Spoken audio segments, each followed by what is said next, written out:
My name is Eli Boschetto. I'm from Portland, Oregon. It's my first year out at BrickSlopes, and this is my build. It's a mock-up of the Settlers of Catan board game. It was kind of a fluke idea.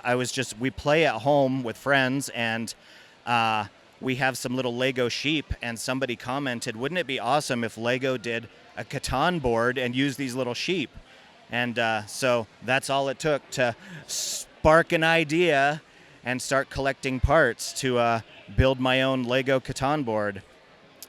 The biggest challenge to start out was just identifying the proper size wedge pieces to use in order to achieve the hex board as it actually occurs with the real game. But once I figured that out and figured out all the scaling, then it was just a matter of getting creative with each of the land tiles to represent all of the land portions that appear in the game. And I made each of these hexes to be removable so you can play it just like the real game by moving things around. You can move the number pieces. There's game pieces for 4 players. All that's needed are the deck of cards from the real game, and you're good to go to play. This is so fantastic. I love the level of detail you've gotten here as well. So if you can maybe take us through kind of each of the tiles, point out some of the parts you used and how you captured some of those different elements. Oh, certainly. So I'll start with my favorite hex right in front here, the desert, because with Catan, you have to have the robber. So I pulled the robber minifig, and that's one of my favorites. Then for the hexes that represent the wheat fields, I went with the little golden claw pieces because I figured, hey, that would be great wheat just blowing in the wind. And then using kind of the grill pieces between, so yeah, kind of the mown down sections. Yeah, exactly. I already mentioned the sheep, but the sheep just kind of, they do their own thing. They work great for pastures. We just used a lot of flowers and made each of the pastures a little bit different. So we have a rock path on one, a pond on another one, and just gave them a little bit of texture so each one is a little bit different.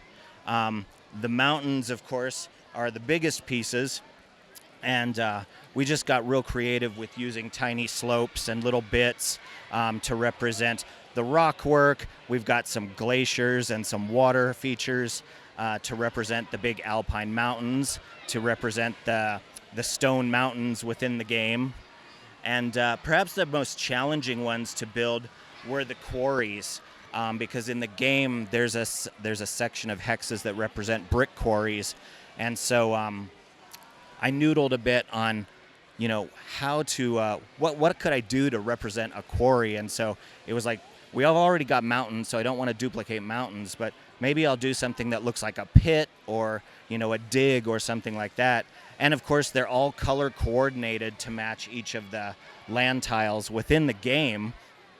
So that helps distinguish each of the unique pieces. And then, of course, wrap it up with the forests. And we just got creative with making different kinds of trees and fallen logs and using the darker green to represent a richer environment than the lighter green used on the pastures. And then to top it all off, just built a shoreline around the whole thing, incorporated some different blues to represent, our lagoon that our island is based on. And last but not least, put together a bunch of game pieces.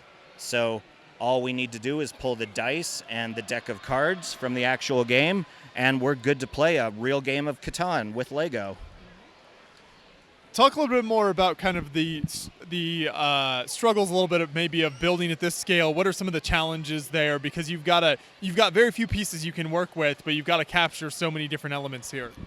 Yeah, that was definitely one of the challenges going forward, because as you can see, the robber and the sheep are minifig scale, but everything else pretty much gets boiled down to microscale.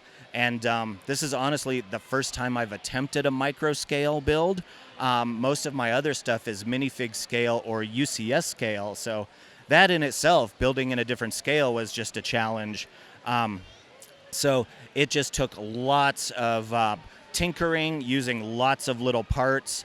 Like this is one of my favorite hexes right here, this mountain piece, because I wanted to give it some heft to represent, a big alpine mountain within the board, and get creative with some snow work. So I used some white stone pieces here to represent a glacier, and then just different types of wedges, cheese slopes, sloped bricks, building in all different directions. So I've got some snot usage over on the sides here, and just really going for something that would look like a ragged alpine mountain.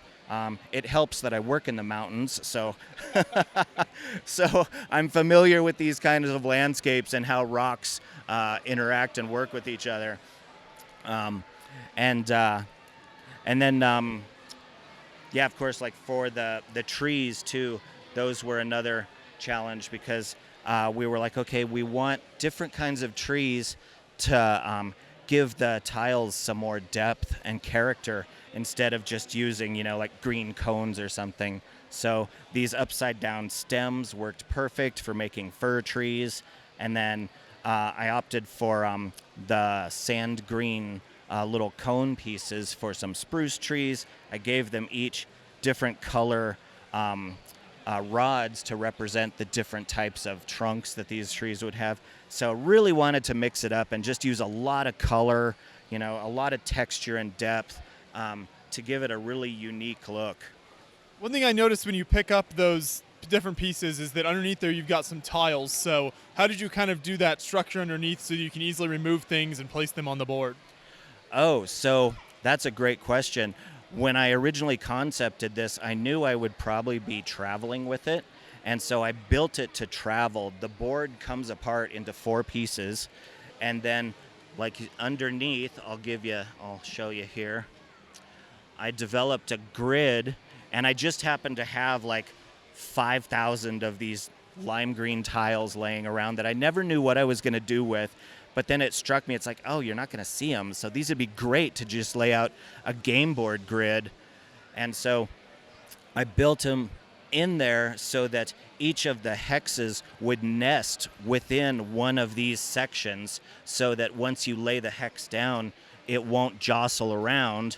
So that will allow you to play the game without having to worry about your board just getting all messed up as, hands start moving things around.